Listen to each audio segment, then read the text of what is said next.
ಚೆನ್ನಾಗಿದೆ ಸರ್. ಚೆನ್ನಾಗಿದೆ ಸರ್. ಚೆನ್ನಾಗಿದೆ.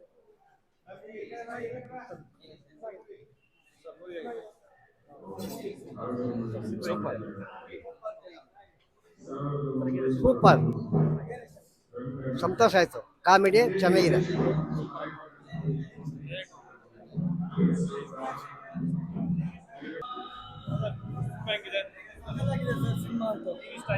ಸರ್ ಒಳ್ಳೆ ಕಾಮಿಡಿ ಇದೆ ಸಿನಿಮಾ. ಮಾತ್ರ ಡೈಲಾಗ್ಗಳು ತುಂಬಾ ಇಷ್ಟ ಆಯ್ತು, ಸಖತ್ತಾಗಿದೆ. ಜಗ್ಗೇಶ್ ಅವ್ರ ಆಕ್ಟಿಂಗ್ ಇಷ್ಟ ಆಯ್ತು. ಗುರುಪ್ರಸಾದ್ ಅವ್ರದ್ದು ಆಕ್ಟಿಂಗ್ ನೋಡ್ಬೇಕು ಅನ್ಕೊಂಡಿದ್ದೆ. ಅವ್ರದ್ದು ಆಕ್ಟಿಂಗ್ ತುಂಬಾ ಸಖತ್ತಾಗಿದೆ. ಒಳ್ಳೆ ಎಂಟರ್ಟೈನ್ಮೆಂಟ್ ಸಿನಿಮಾ. ಕನ್ನಡಕ್ಕೆ ಈ ಚಿತ್ರರಂಗ ಬೇಕು. ಎಲ್ಲ ಇವಾಗೆಲ್ಲ ಕನ್ನಡ ಇಂಡಸ್ಟ್ರಿ ಅವರು ಪ್ಯಾನ್ ಇಂಡಿಯಾ ಅಂತ ಮಾಡ್ತವ್ರೆ. ಬಟ್ ಇದು ಸಖತ್ತಾಗಿ ಅನಿಸ್ತು ಓವರ್ ಆಗಿ. ಸರ್ ಕಥೆ ಚೆನ್ನಾಗಿದೆ ಸರ್. ಕಥೆಯಲ್ಲಿ ತುಂಬಾ ಡೈಲಾಗ್ಸ್ ತುಂಬಾ ಚೆನ್ನಾಗಿದೆ.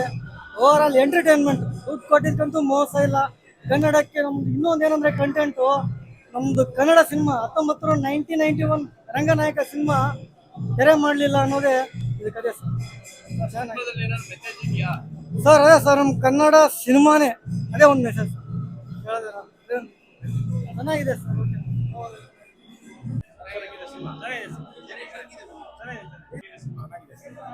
ಚೆನ್ನಾಗಿದೆ ಸರ್.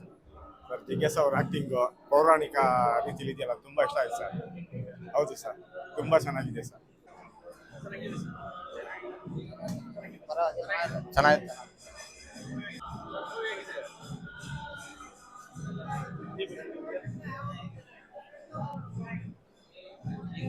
ತುಂಬಾ ಚೆನ್ನಾಗಿದೆ ಅಣ್ಣ.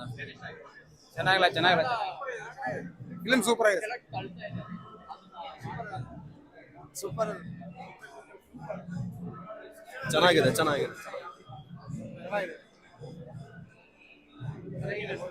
ಕನ್ನಡ ಭಾಷೆ ಯಾವ ರೀತಿ ತುಳ್ತಕ್ಕೆ ಹೋಗಿದೆ, ಆಮೇಲೆ ಯಾವ ರೀತಿ ಕನ್ನಡ ಚಿತ್ರಗಳು ಅನ್ಯ ಭಾಷೆಯಿಂದ ತುಂಬಾ ತಳಮಟ್ಟಕ್ಕೆ ಹೋಗಿದೆ, ಅದೆಲ್ಲ ಚೆನ್ನಾಗಿ ತೋರಿಸಿದ್ದಾರೆ. ಜಗ್ಗೇಶ್ ತುಂಬಾ ಚೆನ್ನಾಗಿ ಆಕ್ಷನ್ ಮಾಡಿದ್ದಾರೆ. ತುಂಬಾ ಚೆನ್ನಾಗಿದೆ ಸರ್. ಪರವಾಗಿಲ್ಲ, ಚೆನ್ನಾಗಿದೆ. ಓಕೆ ಸರ್, ಚೆನ್ನಾಗಿದೆ.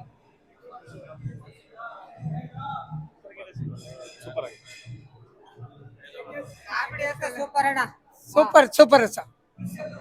ಕೆಲವು ಕರಾಳ ಘಟನೆಗಳನ್ನ ಒಂದು ಚಿತ್ರೀಕರಣ ಮಾಡೋ ಮುಖಾಂತರ ಗುರು ಸರ್ ತೋರ್ಸಕ್ಕೆ ಟ್ರೈ ಮಾಡಿದ್ದಾರೆ. It's a fantabulous approach actually. So Jaggesh sir as a Ranganayaka is a fab person. But ಸ್ಯಾಂಡಲ್ವುಡ್ನ ಹುಟ್ಟು ಬಂದಾಗ ಆಸ್ ಅ ಆರ್ಟಿಸ್ಟ್, ಆಮೇಲೆ ಆಸ್ ಅ ಸಿನಿಮಾ ಲವರ್ ತುಂಬಾ ಬೇಜಾರಾಗುತ್ತೆ.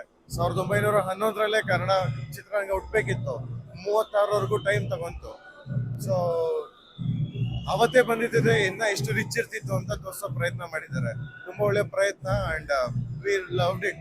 ಸಮ್ ಸೀನ್ಸ್ ಟಚ್ ಆಗುತ್ತೆ, ನೈಸ್, ನೋಡ್ಬೋದು. ಸಾರಿ, ಆಕ್ಚುಲಿ ನಾನು ಬೇರೆ ಏನು ಕಮೆಂಟ್ ಮಾಡಕ್ ಹೋಗಲ್ಲ. ಈ ಸಿನಿಮಾದಲ್ಲಿ ಸ್ಯಾಂಡಲ್ವುಡ್ನ ಬರ್ತ್ ಇದೆ. ಚೆನ್ನಾಗಿದೆ.